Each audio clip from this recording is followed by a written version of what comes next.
Alright, I had 5 minutes up my sleeve, so I thought I'd come and have a talk to you again. I know I say this every time, but long overdue update of what I've been up to. And believe it or not, we're not talking MR2s today. What I'm doing is I am trying to expand the business a little bit.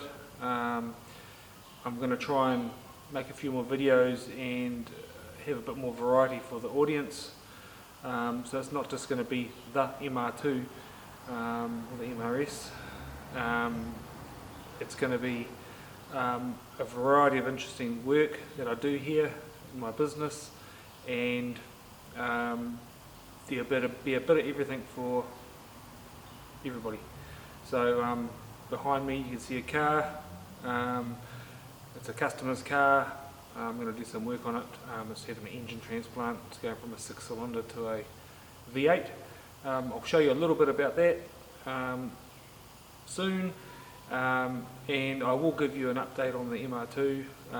During the lockdown here, I've had quite a lot of time to muck around, more than normal anyway, and so I've got quite a bit of progress done on that, and yeah, it's looking good. Everything's coming together slowly. But yeah, so that's what's happening with me. I mean, it may turn a few of you away. All you want to see is MR2 stuff, but you know, it might also hopefully gain a few more subscribers to this very small channel I've got, and hopefully I can grow it. So yep, have a look at what I'm doing. Believe it or not, it's not an MR2, it's not a Toyota, it's not even Japanese. It's an Australian car with a bit of a mix of America. So I'll turn it around and you can see what we're dealing with here.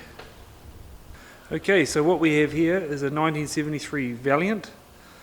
This is apparently a rare car. Now, I don't know much about big old cars like this too much, especially Australian ones, but this is a bit of an odd one. Apparently they only made 200 of them, and only 20 of them ever come to New Zealand.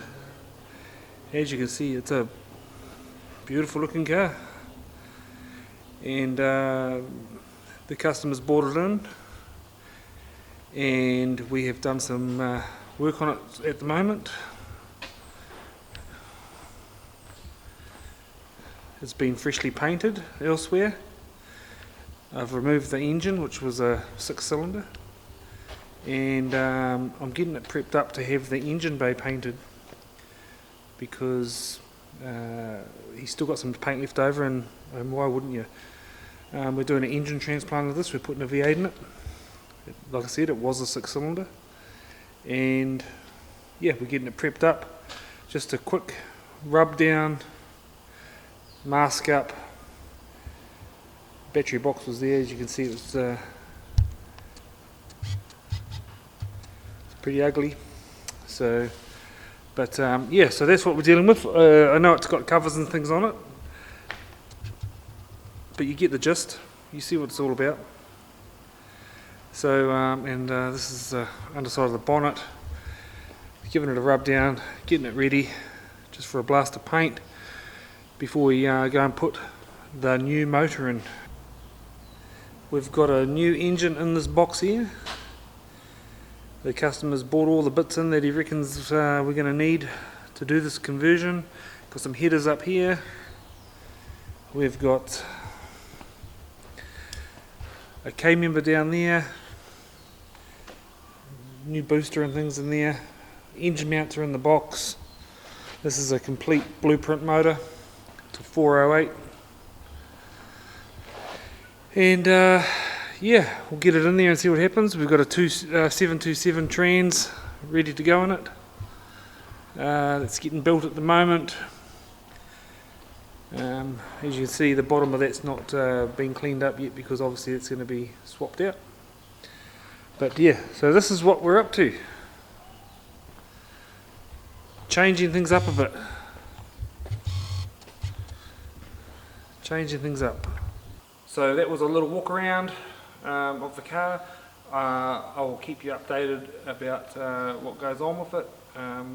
when we get the paint on, show you what it looks like afterwards, and then we can get on to the interesting stuff, which I like, is the putting the new engine in and trying to make it fit. So fingers crossed it will fit in there. The owner of the car who supplied all the bits guaranteed that everything would just fit in, but we shall see. So thank you for watching, and we'll see you next time, eh? Yep.